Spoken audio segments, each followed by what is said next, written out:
자, 하나님 말씀 보겠습니다. 하나님 말씀은 시편 119편 105절입니다.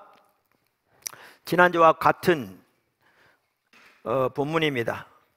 주의 말씀은 내 발의 등이요 내 길의 빛이니이다. 아멘. 우리가 주일 낮 시간을 통해서 일반적으로 큐티라고 말하는 그 부분을 지금 시리즈로 쭉 살펴보기 시작했습니다. 지난주부터. 그러면서 제목을 뭐라고 정할까 이렇게 고민해 봤는데요. 제목을 이렇게 정하면 좋겠더라고요. 저 같은 경우에는 말씀을 통해 하나님과 동행하는 삶. 말씀을 통해 하나님과 동행하는 삶. 그러니까 여기에 보면 크게 두 가지 요소가 있어요. 이제 앞으로 쭉 살펴보겠지만, 하나는 말씀을 통한 하나님과의 교제. 그러니까 말씀을 통해서 하나님께 친밀한 교제 가운데 서는 거고요. 이제 두 번째는 그 말씀을 통한 하나님과 친밀한 교제 가운데서 하나님의 뜻, 의중, 하나님의 계획과 목표, 목적 깨닫고 그 일에 온 사람으로 함께하는 삶. 그러니까 여기에 중요한 게 피엘로의 삶이 생활화가 되는 거죠. 그러니까 pray, 기도하다 약자인데요. 그러니까 기도로 주님을 찾고 또 말씀을 통해 주님을 알고 예배하는 중에 listen, L, 듣다라는 뜻이잖아요.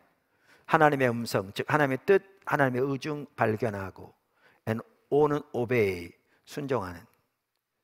그러니까 이것이 우리의 삶의 패턴이 되어지는, 날마다 PLO에 주님과의 교제 가운데 주님의 뜻, 의중 발견하고 순종하는 삶이 패턴이 되어지는.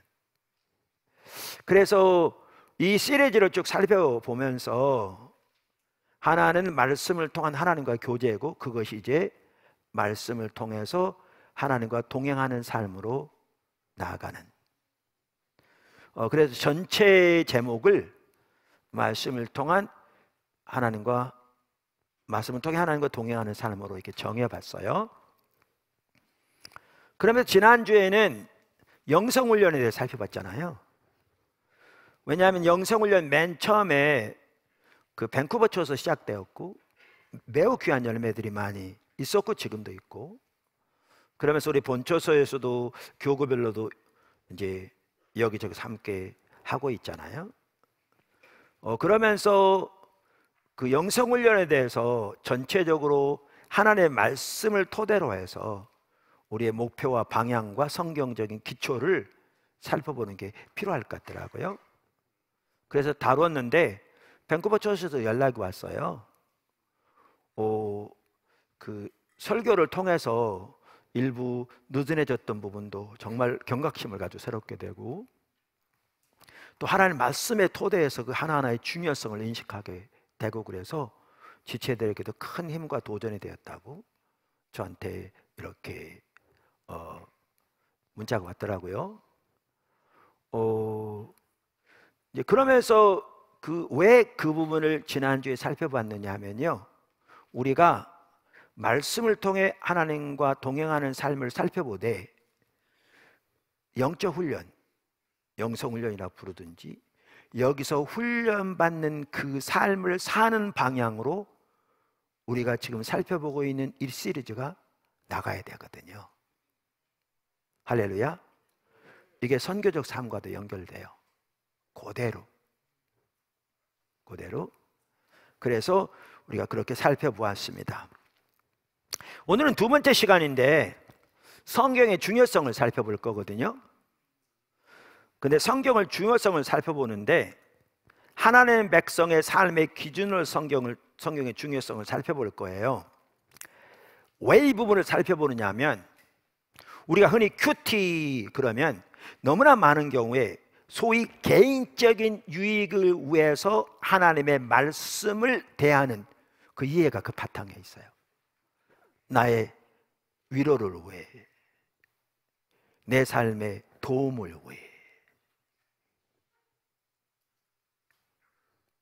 그러니까 우리가 하나님의 백성으로서 하나님과 동행하는 삶을 사는데 개인적으로 하나님의 말씀이 없어서는 안 될 매우 중요한 요소 중 하나거든요. 여러 가지 면에서. 이 부분은 다음 시간에 살펴볼 거예요. 근데 그 이전에 우리는 반드시 기억해야 되는 게 뭐냐면 하나님의 말씀이 하나님의 백성, 개개인뿐만 아니라 집합체로서의 전체의 기준이다라는 것을 명확하게 인식해야 돼요. 명확하게.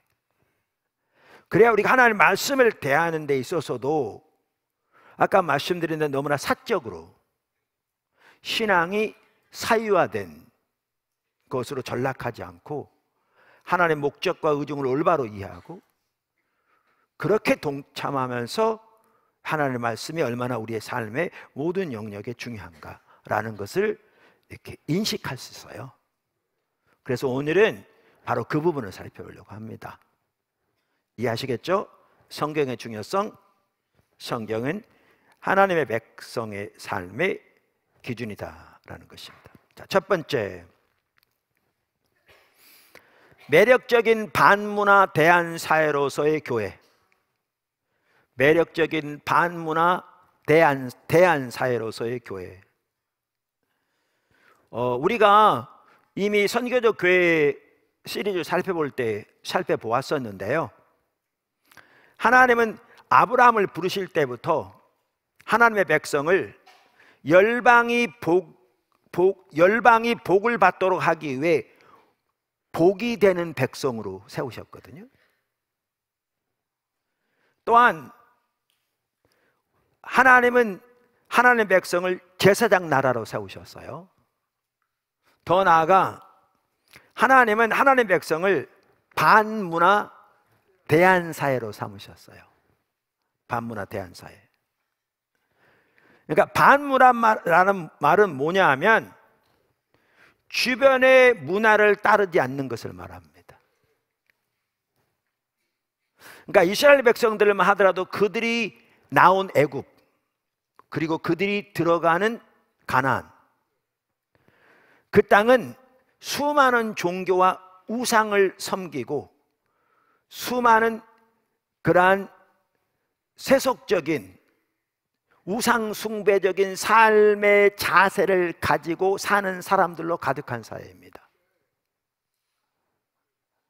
근데 하나님은 하나님의 백성들을 그곳에 두시면서 그들의 문화를 따르지 않고 그들의 길을 따르지 않고 그런 의미에서 반문화의 삶을 살도록 하나님의 백성을 세우셨습니다.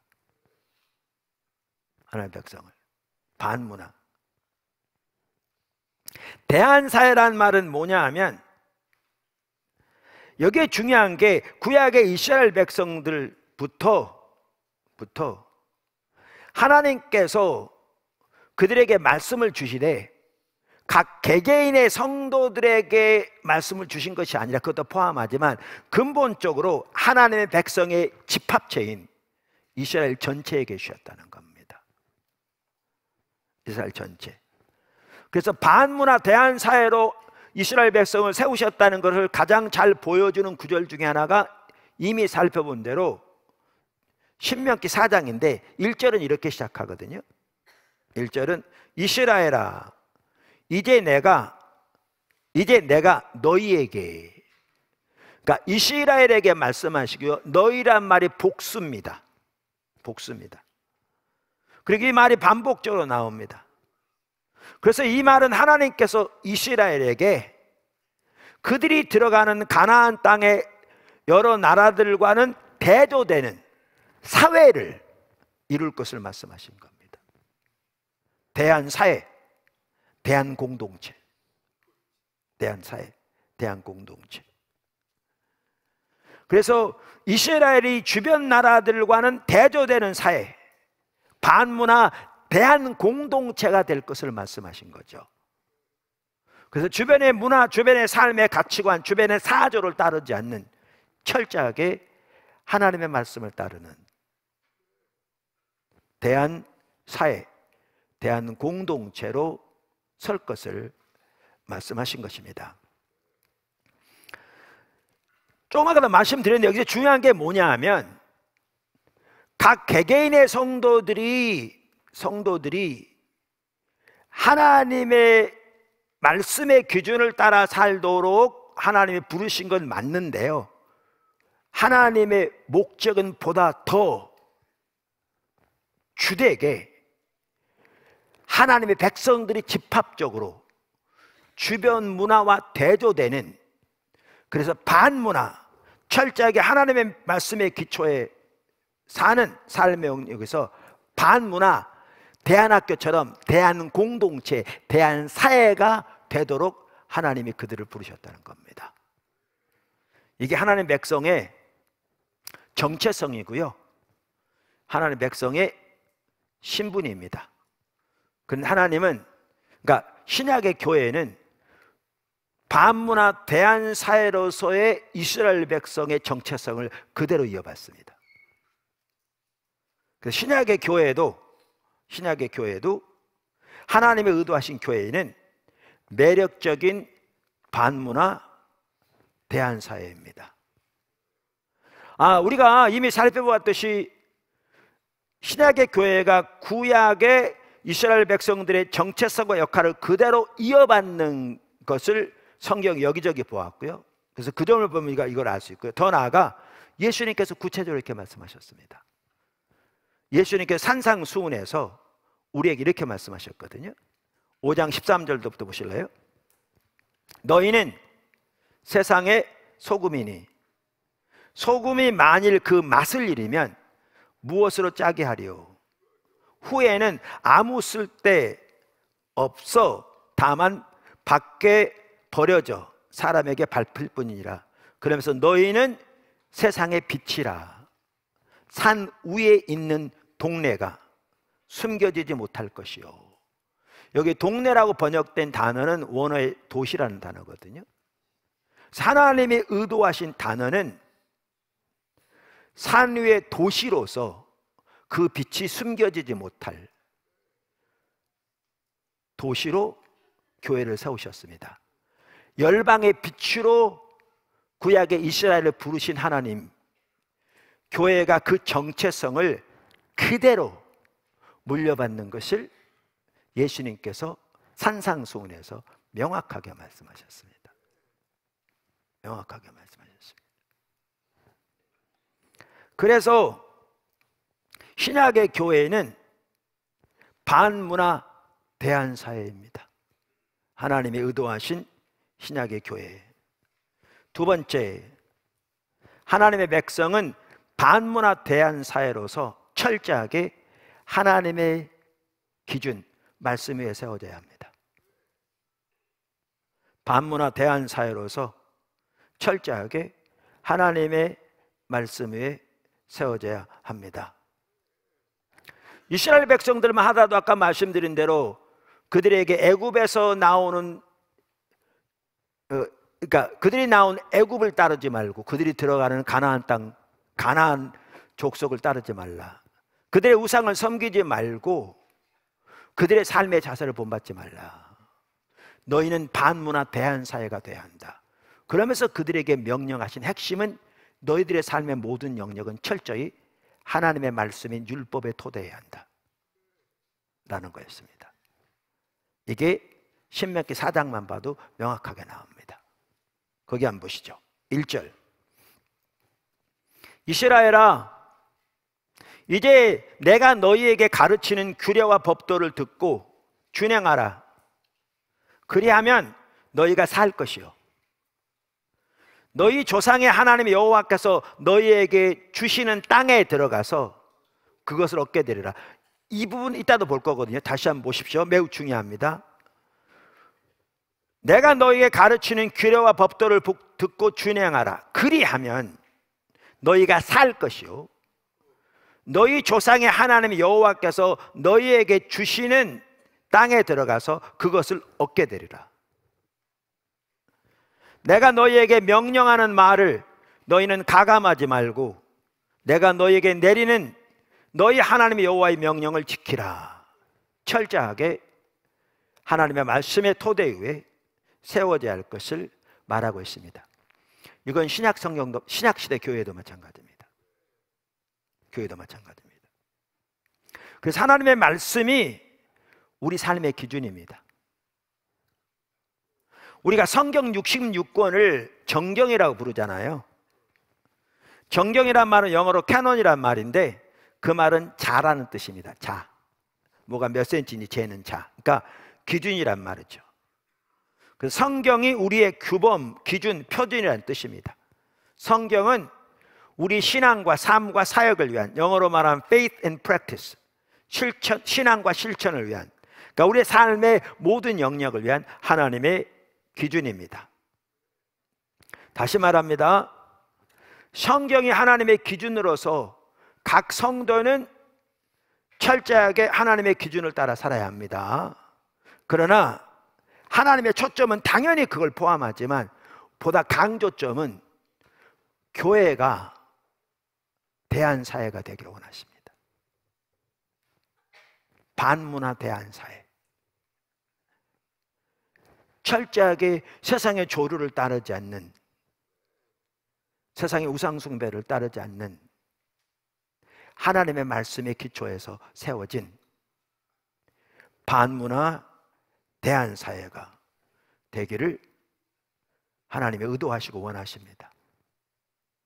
그런데 사실 오늘날 교회는, 성도들은 산 위의 도시로서의 우리의 정체성을 망각했습니다. 우리의 삶이 철저하게 하나님의 말씀의 토대 위에 세워져야 한다는 것도 오늘날 성도들의 삶에는 거의 잊혀져 가는 것 같습니다. 우리의 신앙은 개인의 유익과 만족을 위한 수단으로 전락해 버렸고, 사업 잘 되고 문제 해결되면 되는 것이고, 주일날 교회에 나와서 마음의 위안을 받으면 되는 것이고, 하나님의 말씀을 대할 때에도 자기 피로가 충족되기 위해, 자기 삶의 문제 해결책을 찾기 위해, 자기 마음의 위로를 위해, 자기 삶의 도움을 위해 말씀을 대하는 오늘날 시대입니다. 하나님의 의도하신 그 빛이 숨겨지지 못할 산 위의 도시, 매력적인 반문화 대안사회로서의 교회, 그러기 위해서 개인뿐만 아니라 교회 전체, 우리 공동체 전체, 하나님 말씀에 기초한 그러한 대안사회로 세워지는 이 우리의 소명을 우리는 망각한 것 같습니다. 하나님의 기준이 여러 가지 포함되지만요, 예를 들면 관계적인 면, 사람을 대하는 자세, 태도, 사랑의 섬김, 다양한 부분에서 반문화 대안사회가 되어야 되는데 철저하게 하나님의 말씀에 기초한, 우리는 포도나무가 그렇게 되기를 더 힘써야 될 줄로 믿습니다. 제가 아까 광고 시간에 나눴던 얘기와 정확하게 연결된다니까요. 세 번째, 하나님의 의도하신 교회는 그 빛이 숨겨지지 않는 산 위의 도시입니다. 아까 읽었잖아요. 너희는 세상의 빛이라. 산 위에 있는 동네가, 도시가 숨겨지지 못할 것이요. 그러니까 교회가 반문화 대안사회로서 철저하게 하나님의 말씀의 토대 위에 세워질 때 그 빛이 숨겨지지 못할 것이라 그 말입니다. 그 빛이 숨겨지지 못한다는 말은 거기 하나님의 영광으로 임하신다는 뜻입니다. 영광으로 임하신다는 뜻입니다. 우리가 산상수훈만 보더라도 아까 그 구절, 하나님 나라 백성의 삶에 대해서 예수님께서 말씀하신 걸 가장 잘 요약하고 있는 산상수훈, 가장 먼저 하나님 백성의 자세를 다루잖아요. 우리가 팔복이라고 말하는. 왜냐하면 올바른 자세가 있어야 올바로 주님을 따라갈 수 있거든요. 올바른 자세가 없으면 어느 거 하나 가능하지 않거든요. 그래서 다윗을 세울 때만 하더라도 사무엘에게 그 이새의 처자들에게 기름 부으려고 그랬더니 그거 외모로 뛰어난 사람이거든요. 그 당시에 장군만 힘이 세야 됐잖아요. 성격도 카리스마적이고 압도적이고, 그래야 사람을 휘어잡을 수 있는. 그래서 이 사람이야말로 왕이다 이렇게 기름 부으려고 했죠. 그러니까 하나님께 주신 말씀이 땅에 단 하나 떨어지지 않았다고 사무엘을 표현하고 있는데, 그런 사람도 영적 분별력이 항상 있는 건 아니었던 것 같아요. 첫 번째 세워진 사울이 그런 사람이었거든요. 고개 하나가 더 있는, 얼굴이 준수하고 카리스마적인 성격을 가지고 있는, 힘이 세서 사람들을 압도하는, 거기다 성령의 은사까지 강력하게 임해 있는, 누가 보더라도 왕감이었거든요. 근데 중심이 옳지 않았거든요. 중심이 옳지 않았어요. 자기의 개인적인 야망이 내려지지 않았고, 그래서 하나님의 명령에 순종할 때도 자기의 유익을 따라 선별적으로 순종하고, 하나님께서 그의 죄를 직면하실 때에도 덮고 핑계대기에 급급하지 정직하게 하나님 말씀에 대면하지 않는 중심이 옳지 않았거든요.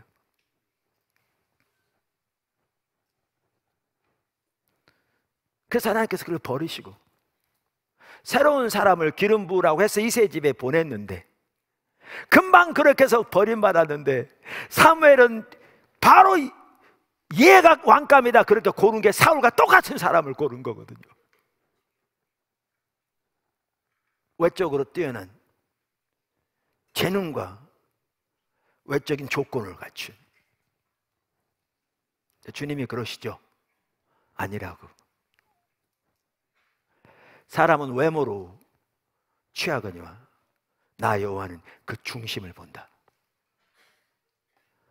그래서 구약만 하다는 많은 구절들이 그렇고요, 우리가 따라가려면 매우 중요한 게 자세입니다.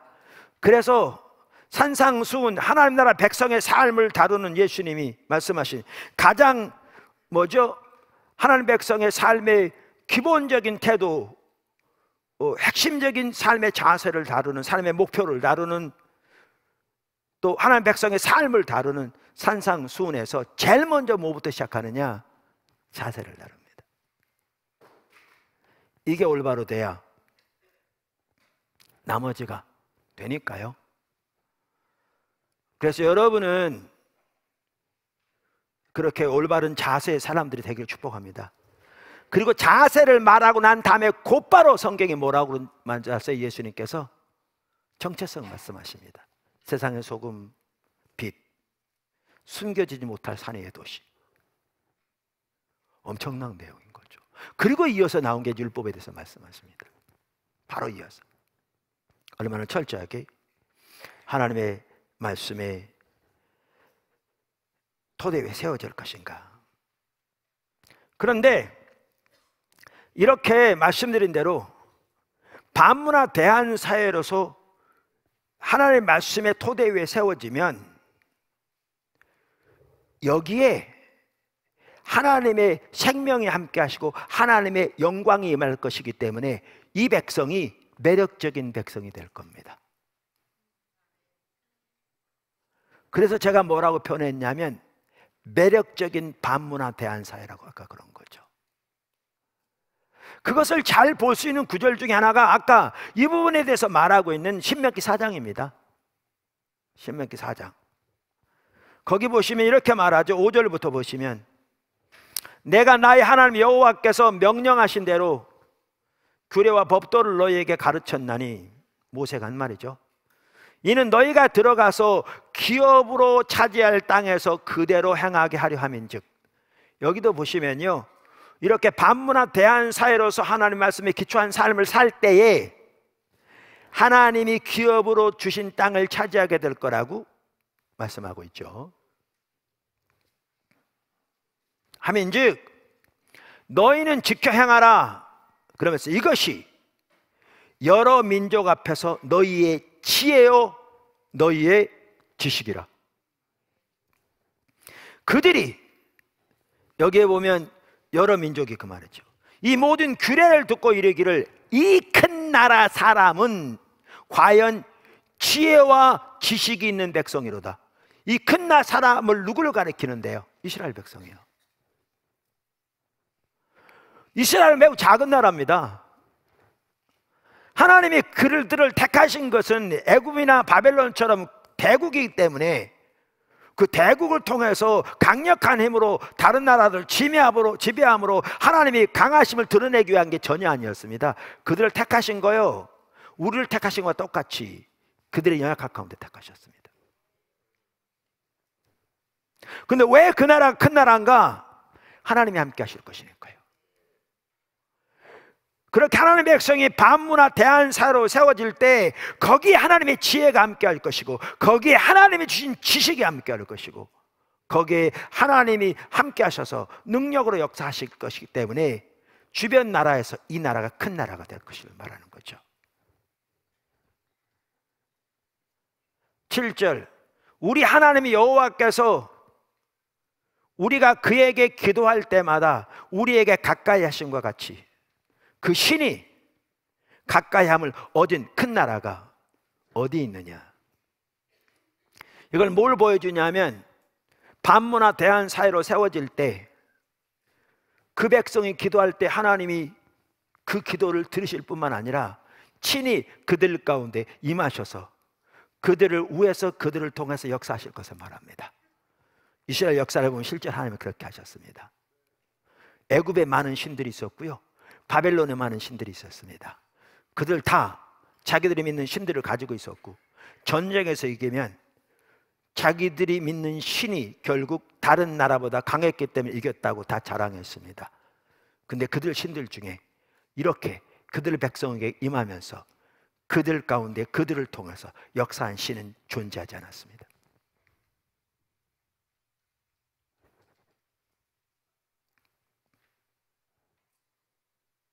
근데 이게 언제 이게 가능하냐면요, 하나님의 의도하신 대로 이스라엘 백성이 하나님의 기준인 말씀의 토대에서 반문화 대안 사이로 세워질 때 하나님의 지식, 하나님의 지혜, 하나님의 가까이 하시고 그들의 기도를 들으시고 그들 가운데 그들을 통해서 역사하실 것이기 때문에 이런 일이 일어납니다. 이스라엘 역사를 보아도. 근데 이스라엘 백성들이 반문화 대안 사회로서의 그들의 삶을 버리고 주변의 다른 나라들, 특별히 강대국들의 문화와 우상과 삶의 방식을 쫓아 동화되어 버렸을 때 그들은 이 신분을 잃었습니다.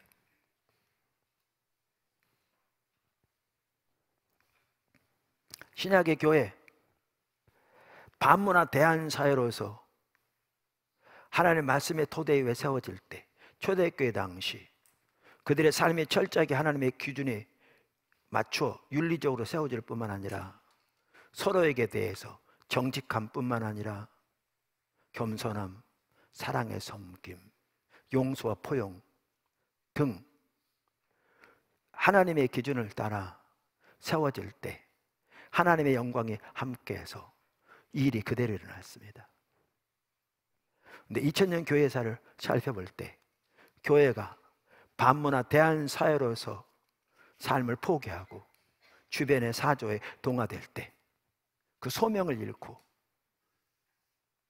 우상 숭배에 동화될 때 이 하나님의 역사는 그쳤습니다.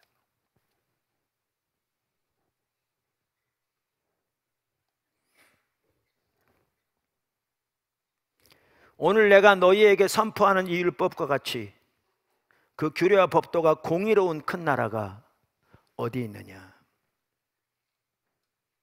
그래서 지난번에 제가 설교하면서도 팀 켈러 목사님 부활을 입다라는 책이 아주 귀한 책인데 그 10장에 나온 얘기들을 제가 인용한 적이 있습니다. 그분은 거기에서 교회가 하나님의 지혜와 정의를 드러내는 도시 공동체, 아까 산 위의 도시 공동체로 세워져야 될 것을 말하면서 이렇게 말합니다. 하나님의 목적 가운데 하나는 그분의 백성이 이스라엘 주변에 사는 여러 민족들 앞에서, 즉 믿지 않는 세상을 향해 증인 공동체가 되는 것이었다. 전시 백성 살펴봤잖아요. 증인 공동체, 쇼 윈도우 백성이라고 말이죠. 그분의 율법에 순종하는 민족은 그저 도덕적인 개개인의 집합이 아니라 하나의 반문화요, 대한사회였다.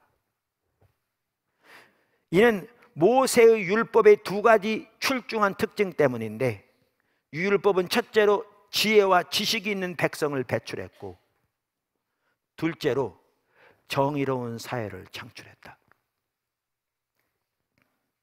반문화 대한 공동체.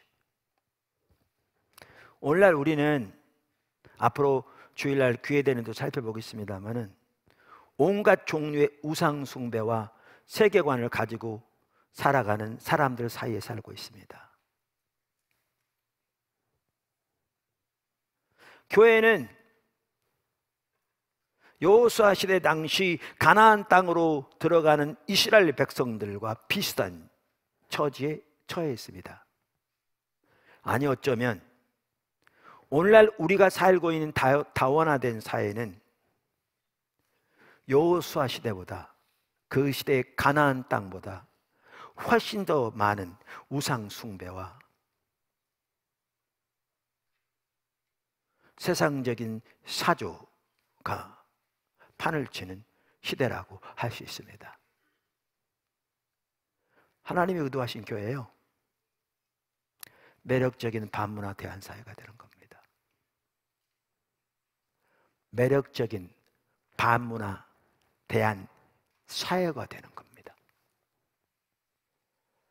단순히 개개인의 성도들이 개인적으로 신앙생활을 하는 것이 아니라 반문화 대한 공동체가 되는 것입니다.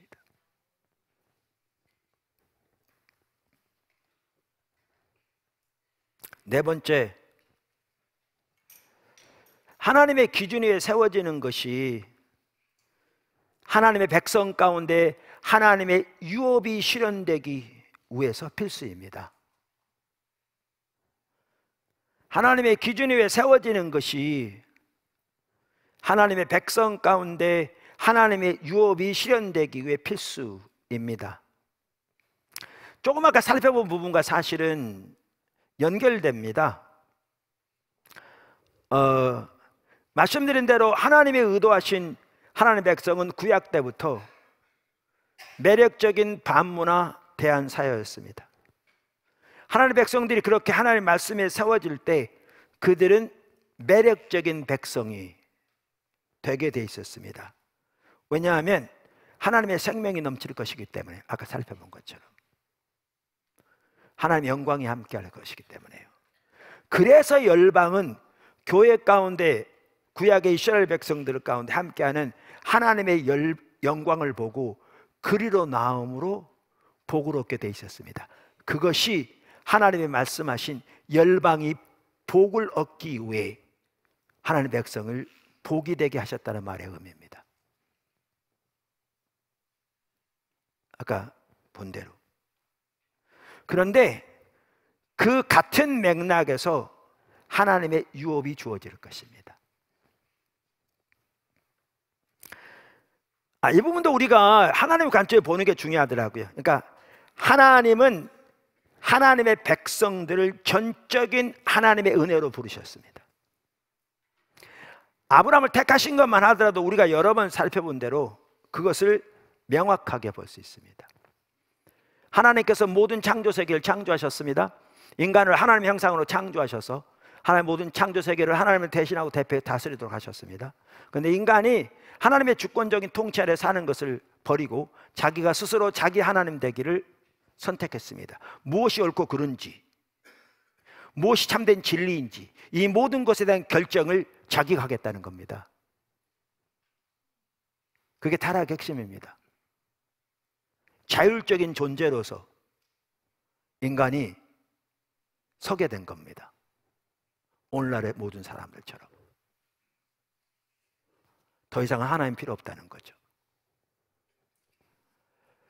그래서 인간의 타락으로 인해서 죄가 들어오게 되었고요, 그 죄는 하나님의 창조세계 전반에 미치게 되었습니다. 죄가 영향을 미치지 않는 곳이 단 한 군데가 없었습니다. 그리고 그 죄는 점점 심화되어 갔습니다. 이것도 여러 번 살펴봤습니다. 그 상황에서 하나님은 선택하셨습니다. 그런데 하나님 모든 창조 세계를 구속하시기로 선택하셨습니다. 그리고 그 구속의 역사를 시작하시면서 아브라함을 부르신 겁니다. 아브라함을.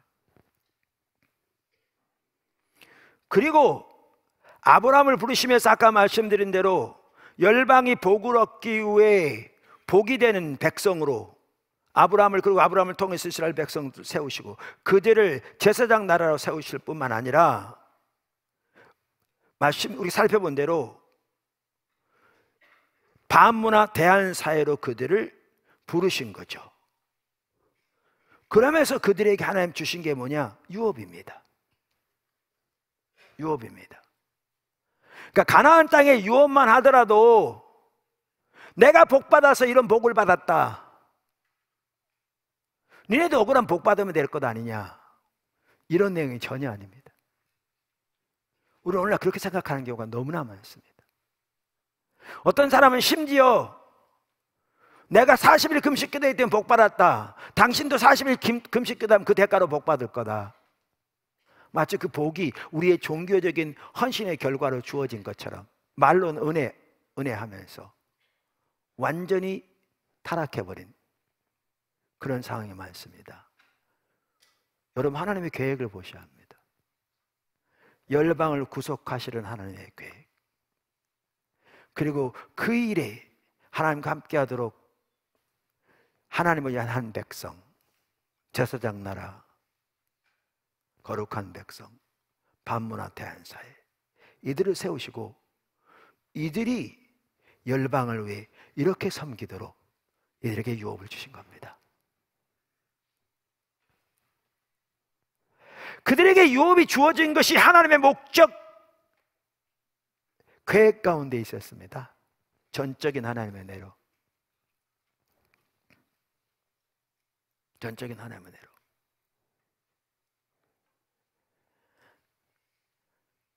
우리가 기도 하나만 하더라도 그런 것 같더라고요.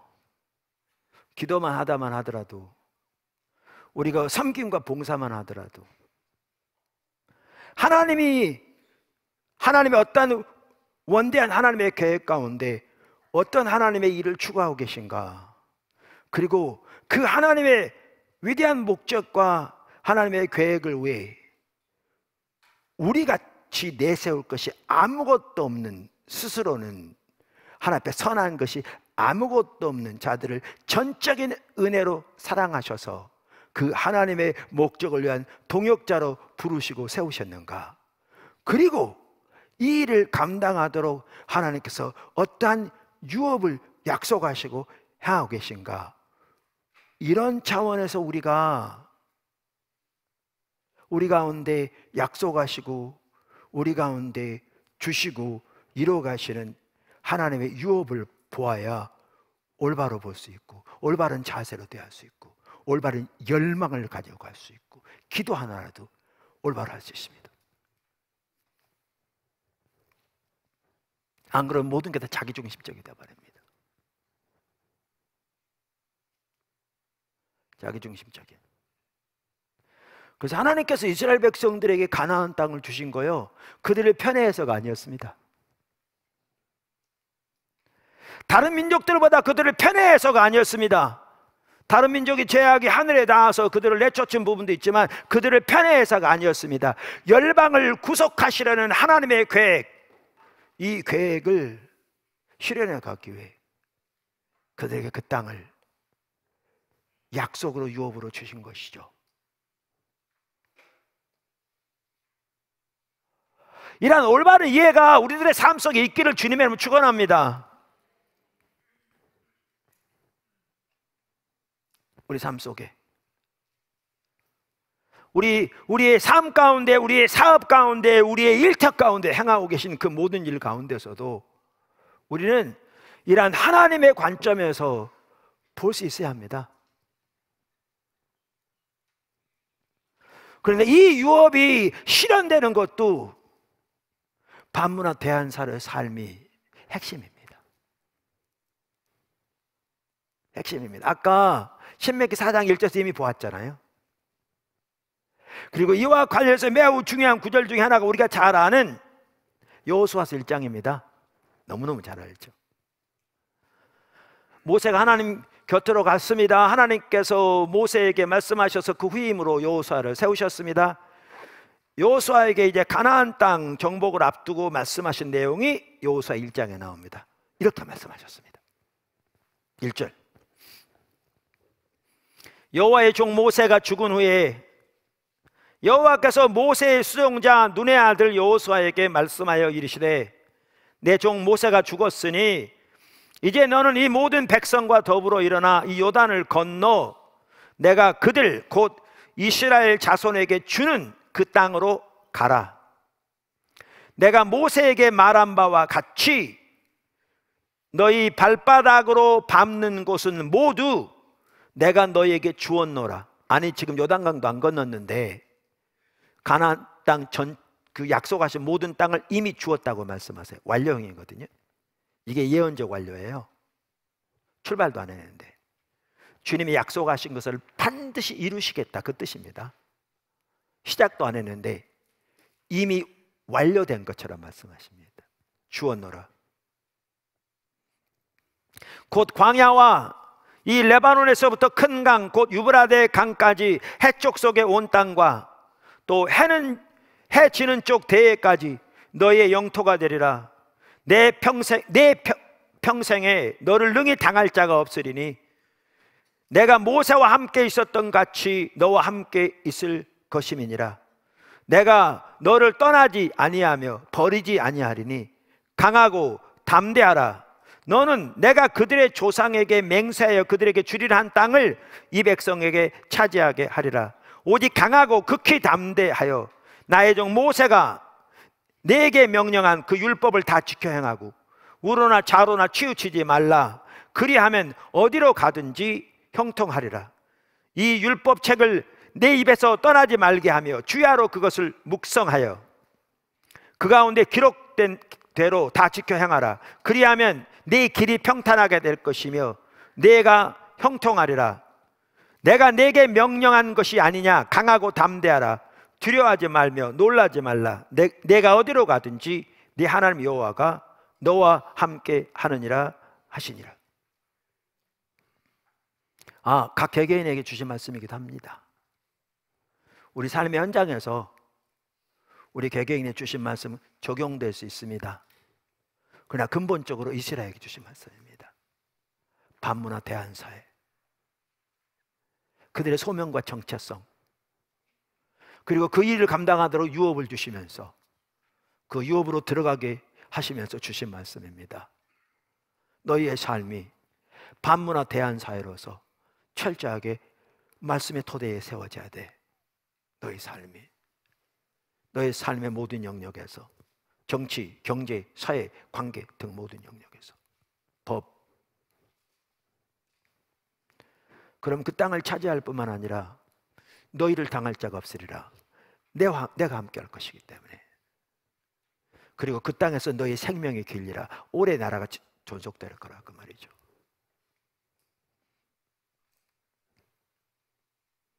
저는 하나님께서 하나님의 유업과 관련해서 우리에게 하시는 일들도 이렇게 우리는 하나님의 관점에서 보아야 한다고 믿습니다.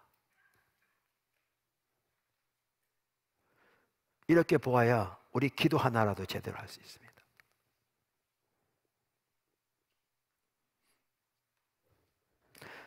그 외에도 우리는 여러 곳에서 볼 수 있습니다. 신명기서만 하더라도 여러 곳에 볼 수 있고, 아까 읽었던 구절도 그렇고, 제가 한 구절만 읽겠습니다. 제 원고에는 여러 구절이 있는데요, 그 중에 하나만 대표적으로 읽겠습니다. 신명기 5장 32절 33절, 그런즉 너희 하나님 여호와께서 너희에게 명령하신 대로 너희는 삼가 행하여 좌로나 우로나 치우치지 말고 너희 하나님 여호와께서 너희에게 명령하신 모든 도를 행하라. 그리하면 너희가 살 것이요 복이 너희에게 있을 것이며 너희가 차지한 땅에서 너희의 날이 길리라. 복이 너희에게 있을 거라 그러니까 그냥 말씀 지키면 복 많이 받아요, 사업 잘 되고요, 애들 잘 되고요, 이런 내용이 아닙니다. 그런 부분도 있겠죠. 그리고 너희 날이 길리라, 이 말은 장수한다 그 얘기 안 해요. 여기가 무슨 얘기인데요? 반문화 대한 사이 이스라엘에게 말씀하신 거예요.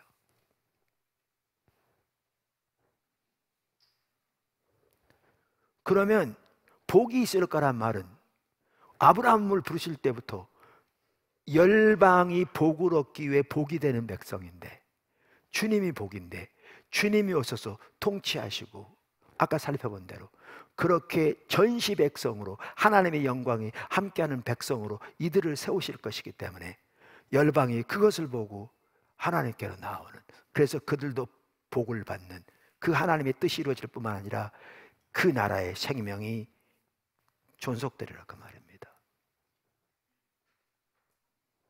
바벨론 강대국이요, 세상을 다 발 아래 두고 있을 것 같은 바벨론 다 없어졌습니다.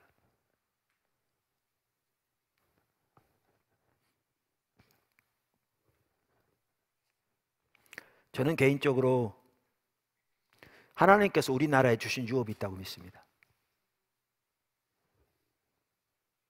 대한민국을 세우시고 선교사들을 보내셔서 교회를 세우시고 교회가 짧은 시간 동안에 그렇게 놀라웠게, 그리고 경제적으로만 하더라도요, 그 펜실베니아 대학의 그 교수 얘기만 듣더라도 짧은 기간 동안에 이렇게 경제가 발전한 나라는 세상에 유례가 없답니다. 그분 한국을 되게 좋아하는데.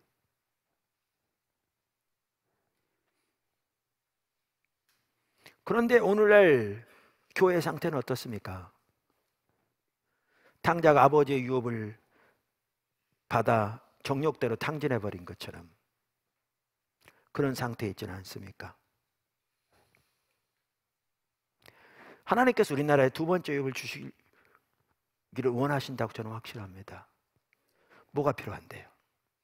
교회가 반문화 대한 사회로 세워져야 합니다. 교회가 반문화 대한 사회로 세워져야 합니다. 매력적인 반문화 대한 사회, 빛이 숨겨지지 않을 산 위의 도시, 그렇게 세워질 때 성경에 약속하신 내용들이 그대로 이루어질 것이고 유업이 주어지되 우리의 만족과 유익을 위해, 우리는 복받았으니까 니네도 복받으려면 억울하면 이렇게 해라, 그런 차원이 아니라 하나님은 하나님의 목적을 가지고 앞서가시는데 열방이 복을 받기 위해 복이 되는 교회로 세우신 하나님의 교회, 그 하나님의 목적을 이루는데 귀하게 쓰여질 줄로 믿습니다. 아까 광고 시간에 나눈 필리핀 아시아 선교센터만 하더라도요, 우리 교회에서 한 게 아니었거든요. 제가 가끔 말씀드린 대로 이거 하나님이 하시는데, 그 결과가 이거예요. 그 당시에 생각지도 못했던, 상상치도 못했던 엄청난 내용들이죠. 앞으로 일어날 일은 우리가 주님 반문화 대한 사로에서 계속 그렇게 주님과 동행하며 살아가면 그것은 정말 지금도 생각할 수도 없을 만큼 하나님이 너무나 놀라운 일 하실 거고요. 근데요, 그거요, 우리 때문에 하시는 게 아니에요. 우리로 인한 게 아니에요. 우리 헌신 때문도 아닙니다. 우리의 선함 때문은 더욱도 아니고요. 하나님의 목적을 이루어가고 계신 겁니다. 그리고 그 하나님의 위대한 목적을 위해 우리를 동역자로 초청하셔서 은혜를 부시고 따라가게 하시는 거죠. 그것이 기쁨이고 그것이 감사죠. 할렐루야.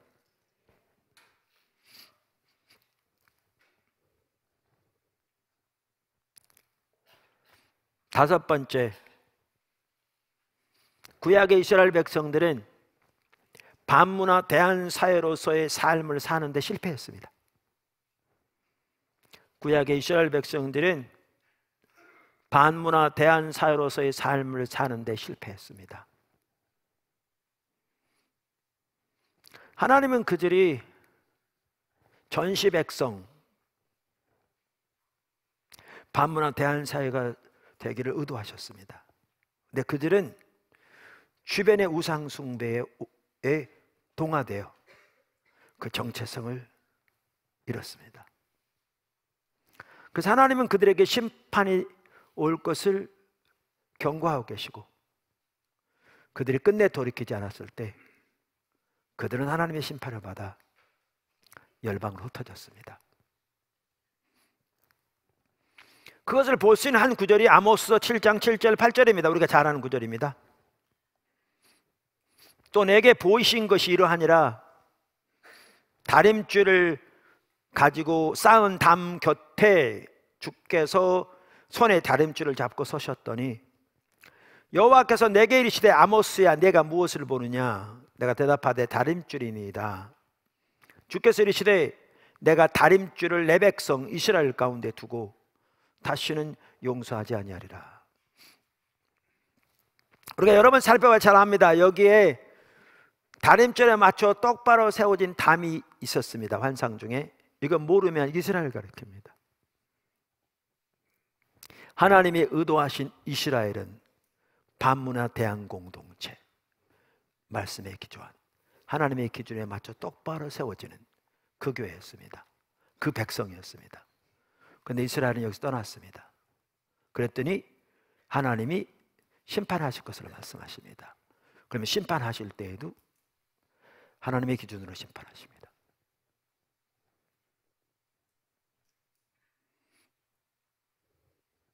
신약의 교회는 새 이스라엘입니다. 이스라엘 백성들이 하나님의 심판을 받아 흩어졌습니다.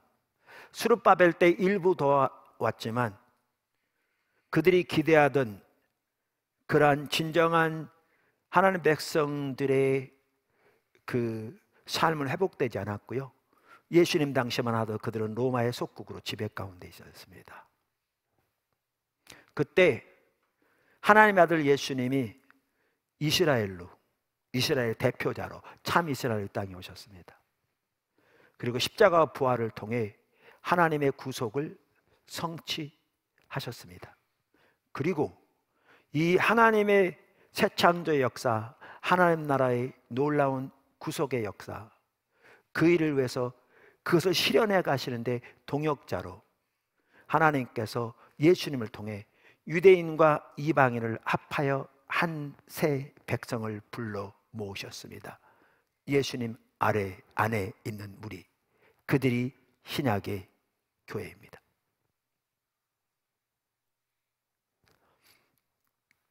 근데 우리는 오늘날 구약의 이스라엘 백성들이 그렇게 실패한 것을 뻔히 보고 그 결과도 보는데 우리는 지금 어떤 상태에 있느냐고요. 오늘날의 교회는 지금 어떤 상태에 있느냐고요. 아까도 잠시 말씀드렸습니다마는 오늘날의 교회는, 오늘날 하나님의 백성들은 하나님의 백성들을 향한 하나님의 계획과 의도, 반문화 대한 사회로서의 정체성과 교회의 소명 철저하게 망각해버린 시대가 아닌가 싶습니다.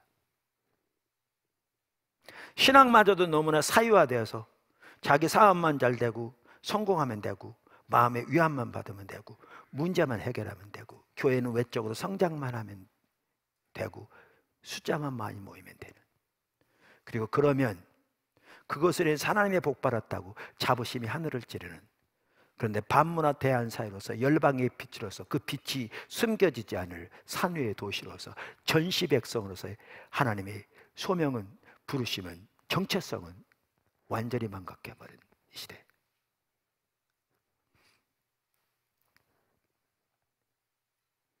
우리는 이스라엘의 교훈을 잊지 말아야 합니다. 이스라엘의 교훈을 잊지 말아야 합니다. 여섯 번째, 마지막입니다. 하나님의 말씀에 합하여 세워지지 않으면 하나님 앞에서 아무런 의미가 없습니다. 하나님의 말씀에 합하여 세워지지 않으면 하나님 앞에서 아무런 의미가 없습니다. 개개인의 성도의 삶이건 반문화 대한 사회로서 집합체 교회의 삶이건 하나님의 말씀에 합하여 세워지지 않으면 그것이 외부적으로 아무리 화려한 모습을 가졌다 할지라도 하나님 앞에서 아무런 의미가 없습니다. 제가 교회의 모습이라고 그러니까 우리가 착각하기 쉬운 게, 예를 들면 교회의 재정을 얼마나 올바로 사용할 건가 등등 이런 부분을 국한에 생각한다고 생각하기 쉽습니다. 당연히 그걸 포함하죠. 근데 교회의 삶이라는 것은 우리 전체가 하나님이 의도하신 바는 반문화 대한 사회로 세우시기 원하신다니까요. 전체가 이스라엘을 그렇게 세우셨듯이 아까 설명한 대로 정의와 평화의 공동체일 뿐만 아니라 하나님의 경외함, 서로와의 관계, 사랑의 공동체, 정의와 평화의 공동체 등 다양한 분야에서 우리가 반문화 대한 사회로서, 그래서 하나님의 영광이 함께함으로, 하나님의 지혜와 지식이 함께함으로 하나님께서 그들의 기도를 들으시고 오셔서 역사하시고 그것이 안 믿는 사람에게까지 전시 백성으로 보여지는 그 공동체, 그 대한사회, 그게 하나님 의도하신 거라니까요. 근데 우리는 이러한 하나님의 계획을 완전히 망각해버리고 신앙을 자기 중심적으로 생각해서 나만 복 받으면 되는 거예요. 내 문제만 해결하면 되고, 그거 하기 위해서 밤낮 새벽 기도하고 또 기도도 받고 또 말씀을 대할 때도 그렇게 자기 중심적으로 자기 피를 위해서, 자기 마음의 위안과 자기 삶의 도움을 위해서 할지는 몰라도 하나님의 계획은 완전히 망각해버려요.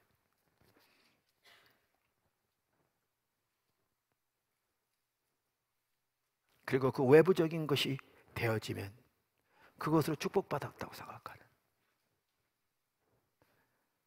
이렇게 돼버렸죠.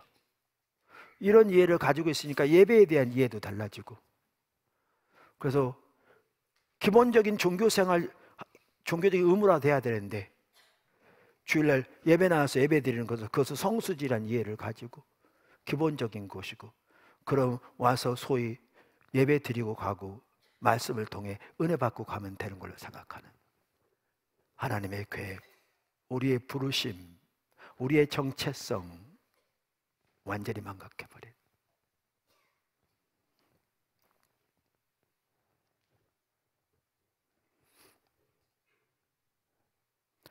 그런데 말씀드린 대로 개인이건 교회건 하나님 말씀에 합해서 세워지지 않으면 하나님 앞에서 아무런 의미가 없습니다. 외적으로 아무리 화려해도. 우리가 그것도 여러 번 봤습니다만 사대교회에서 잘 볼 수 있습니다. 요한계시록 3장에 나오는 예수님이 사대교회에 보낸 편지에서 잘 볼 수 있습니다. 1절, 사대교회 사자에게 편지하라. 하나님의 7영과 7별을 가지시니가 이르시되, 내가 내 행위를 아노니 내가 살았다 하는 이름은 가졌으나 죽은 자로다. 너는 일깨어 그 남은 바 죽게 된 것을 굳건하게 하라. 내 하나님 앞에 온전한 것을 찾지 못하였노니, 그러므로 내가 어떻게 받았으며 어떻게 들었는지 생각하고 지켜 회개하라. 만일 일깨지 아니하면 내가 도둑같이 이르리니 어느 때 네게 이르는지 내가 알지 못하리라. 우리가 보았던 구절을 간단히 다시 한번 보죠. 사대교회가 어떤 교회였어요? 살았다는 이름을 가진 교회라고 나와 있습니다. 여기 이름이라 말하면 명성이란 뜻입니다. 그래서 영어 NIV 성경 그렇게 번역하고 있습니다. 자, 그러면 그들이 살아있는 교회라고 명성이 자자했다는 말은 본인들도 그렇게 생각했을 뿐만 아니라 주변 지역에 있는 여러 교회들로부터 이 얘기는 많은 프로그램들이 또 많은 활동들이 있었던 것을 유추해 볼 수 있습니다. 그게 없다면 누가 사람들이 그 교회를 살아있는 교회라고 칭송하나요? 그런데 하나님은 뭐라고 그러시냐면 실상은 죽었다 이렇게 말씀하십니다. 그러니까 이걸 보면 우리가 또 뭘 볼 수 있냐면요, 사대교회 성도들 뿐만 아니라 주변의 성도들까지 영적인 분별력이 어두워지는 걸 볼 수 있습니다. 무슨 말이냐, 하나님 앞에서 죽어있는 것을 살아있는 교회라고 칭송하고 부러워하는 자리에 있었으니까 뭐가 살아있는지를 모르는 거죠. 이 시대가 그렇습니다.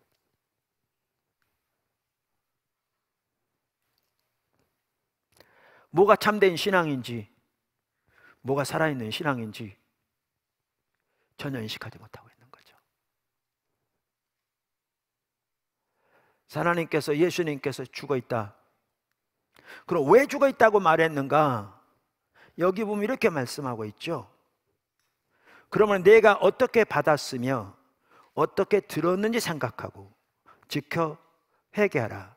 이걸 보면 뭘 할 수가 있는가 하면 사도들로부터 그들에게 전달된 하나님의 메시지, 하나님의 말씀을 따라 그들이 행치하는 걸 볼 수 있습니다.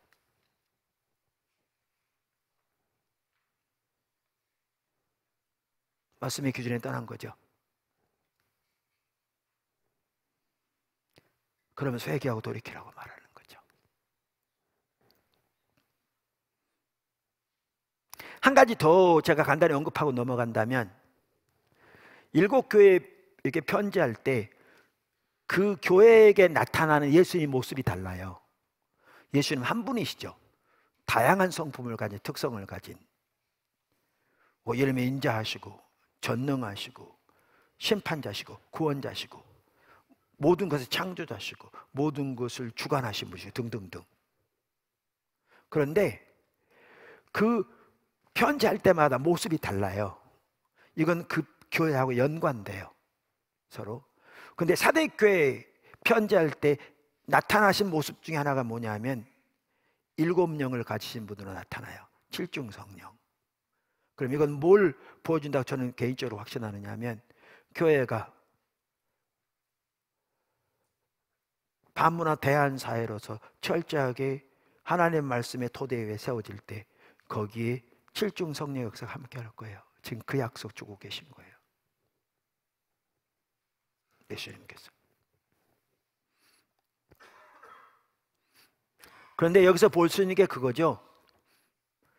이토록 외부적으로는 화려한 모습을 가지고 있고 본인들이 그렇게 생각할 뿐만 아니라 주변의 수많은 지역의 사람들로부터 살아있는 교회라고 칭송을 받는 교회였을지 모르지만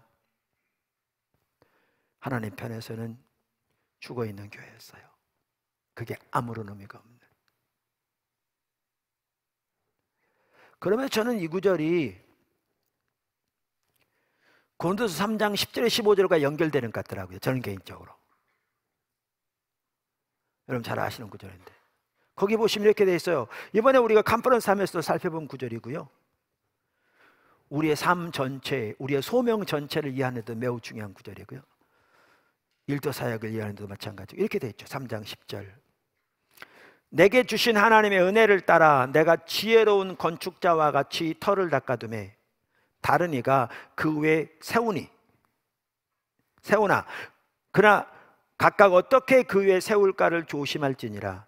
이 닦아둔 것 외에 능히 다른 터를 닦아줄 자가 없으니 이 터는 곧 예수 그리스도라. 그러니까 사도 바울이 자기는 교회의 기초를 놓는, 터를 닦는 사도였잖아요. 터는 예수 그리스도라.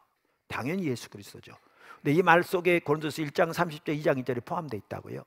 뭔가 예수 그리스도가 우리의 지혜와 의로움과 거룩함과 구원함이 되시는 삶, 예수님을 아는 것이 우리의 유일한 목적과 목표가 되는 삶, 십자가 복음이죠. 그 토대. 자, 그러면서 뭐라고 그러냐면 그 위에 이제 세울 텐데, 바로 다음 절 보세요. 조심할지니라. 만일 누구든지 금이나 은이나 보석이나 나무나 풀이나 짚으로 이 터 위에 세우면 각 사람의 공적이 나타날 터인데 그날이 공적을 밝히리니 이는 불로 나타내고 그 불이 각 사람의 공적이 어떠한 것을 시험할 것이라. 만일 누구든지 그 위에 세운 공적이 그대로 있으면 상을 받고 누구든지 공적이 불타면 해를 받으리니 그러나 자신은 구원을 받되 불 가운데서 받은 것 같으리라. 이번에도 우리가 살펴봤는데 컨퍼런스 때 외부적으로는 화려할지 몰라도 수많은 사람들로부터 성공한 삶이라고 칭찬받을지 몰라도 하나님의 기준이 합하지 않으면 그날에 불로 심판하실 때 다 타고 아무것도 남지 않을 거라고 말입니다. 본인은 예수를 믿음으로 구원을 받을지 모르지만 그 구원은 부끄러운 구원에 불과할 것이고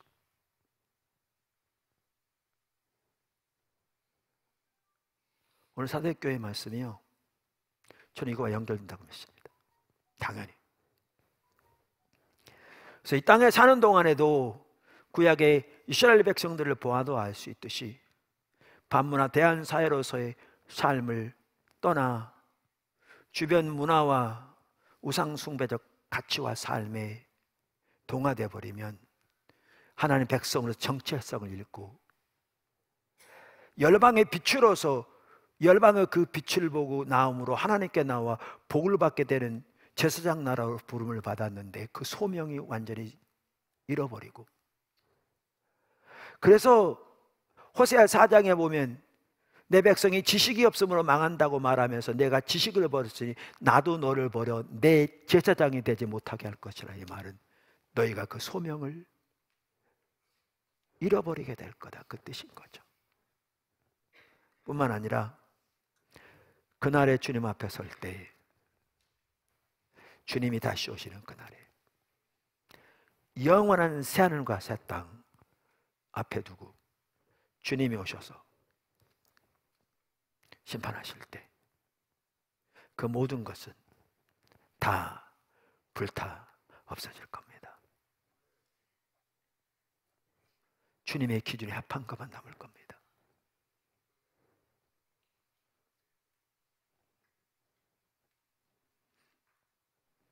우리가 큐티 그러면 이제 마칩니다.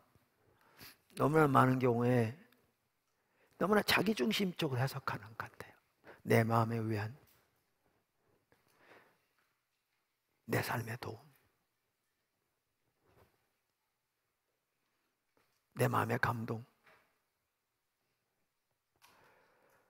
우리가 이렇게 하나님의 백성으로서 살아가는데 말씀이 어떻게 개인적으로도 중요한 요소들인가를 이제 다음 주에 살펴볼 거예요.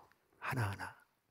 근데 그 이전에 하나님이 의도하신 교회가 어떤 교회이고, 그리고 거기에 하나님의 말씀이 얼마나 소중한가라는 것을 우리가 먼저 보아야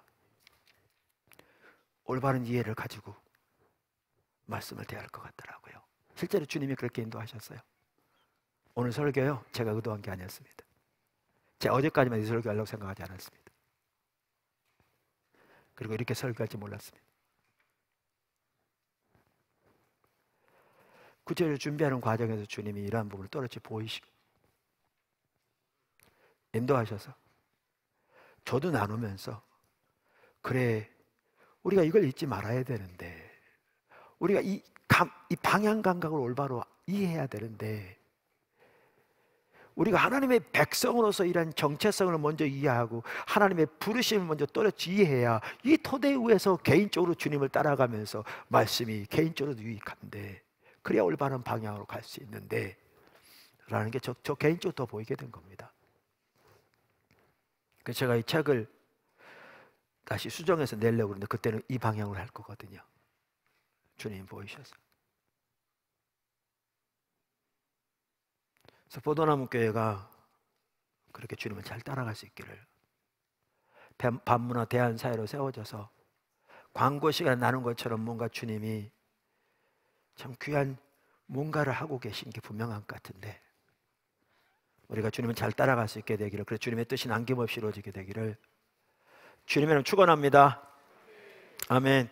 우리 시간 됐는데요. 자, 1, 2분이라도 같이 기도했으면 좋겠습니다. 반주자 좀 나가시고요. 1, 2분이라도 우리 한번 말씀을 생각하면서 같이 기도했으면 좋겠습니다.